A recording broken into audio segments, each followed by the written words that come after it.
Кризис маалында дегеле жай заманда деле үй бүлөлүк бюджетти жүргүзүү абдан маанилүү. Бул сизди ойлонулбаган ашыкча чыгымдардан сактап, сарамжалдуулукка, келечекке инвестиция жасоого үйрөтөт. Улуттук банк менен Капитал үй бүлөлүк бюджет темасындагы материалдардын сериясын Финсабат рубрикасынын алкагында сунуштайт. Биз бүгүн жеке жана үй бүлөлүк бюджет жөнүндө сөз кылабыз. Кызыгы бирдей эле киреше тапкан үй бүлөлөр ар кандай жашоо шартта жашашы мүмкүн. Бири айлыктан айлыкка жашап, ал турсун айдын соңунда карыз алып калса, экинчиси баарына жеткирип, ал турсун ашырып инвестиция дагы топтошот. Финансисттер актив жана пассив түшүнүктөр менен сүйлөгөндү жактырышат. Пассивке киреше алып кирбей турган чыгашалар кирет. Бул тамак аш чыгашалары, коммуналдык кызматтар, бензин, кредиттик төлөм, жол кире же башка. Актив болсо бул киреше алып келе тургандар. Мисалга, жер, кыймылсыз мүлк, акция, облигация сыяктуу баалуу кагаздар. Буга ошондой эле пенсиялык топтомдорду жана билим берүүгө кеткен чыгымдарды кошсо болот. Анткени келечекте булар чоң актив болуп эсептелет. Тилекке каршы Кыргызстанда көпчүлүк үй бүлөлөр пассив менен иш алып барышат. Результат исследования 2015 года, инициатором которого был Национальный банк. 2015 жылы кыргызстандыктардын финансылык сабаттуулугунун деңгээлин аныктоо үчүн Атайын Улуттук банктын демилгеси менен иликтөө жүргүзүлгөн. Мына ошол иликтөөнүн жыйынтыгы калктын 1/3 киреше жана чыгашаларын таптакыр санабасын көрсөткөн. Ар бир 6 киши бир айда канча акча таап, канча акча короторун билбейт. Бизде көп үй бүлөлөрдүн финансылык маселелер боюнча билими жетишсиз. Мындан улам пландаштыруу жана сарамжалдуулук түшүнүктөрү жок. По финансовым вопросам. Үй бүлөлүк бюджет жүргүзүүнүн көптөгөн жакшы жактары бар. Бул алды менен дисциплина.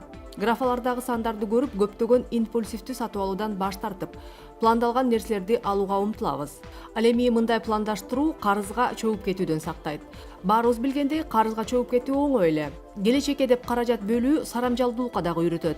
Мисалга, эмоция калтырып, экинчи телевизор же жаңы смартфон сатып алуудан.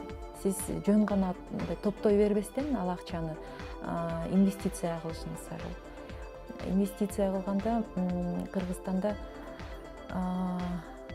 бир нече финансылык инструменттер бар. Бул баалуу кагаздар, акция, облигациялар, мамлекеттик баалуу кагаздары бар. Коммерческий банктардын депозиттери салсаңыз болот. Жилищный сертификат деген жаңы финансылык инструмент чыккан. Исламский баалуу кагаздар, ипотечный баалуу кагаздар.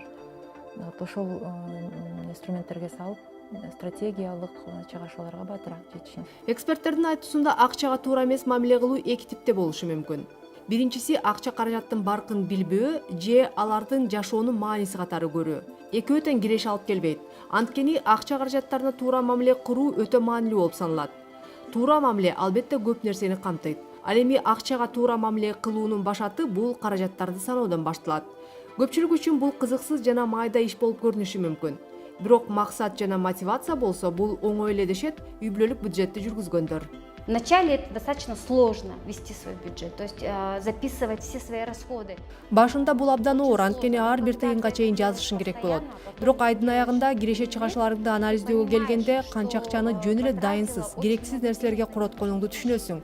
Мисалга, биз баланын ою менен болуп, ага бир оюнчук алып берип, анан ал оюнчук 2-3 күндөн кийин эле таштанды да калган учурлар көп болгон. Например, для детей, которые потом буквально через 2-3 дня оказывались в мусорном баке. Бюджетти пландоо үчүн атайын билимдин кереги жок. Интернетте көптөгөн бекер атайын программалар бар. Алар сиз үчүн анализ кылып, ал эми сиз каражаттарыңыз кайда кетип жатканын көрүп тура аласыз.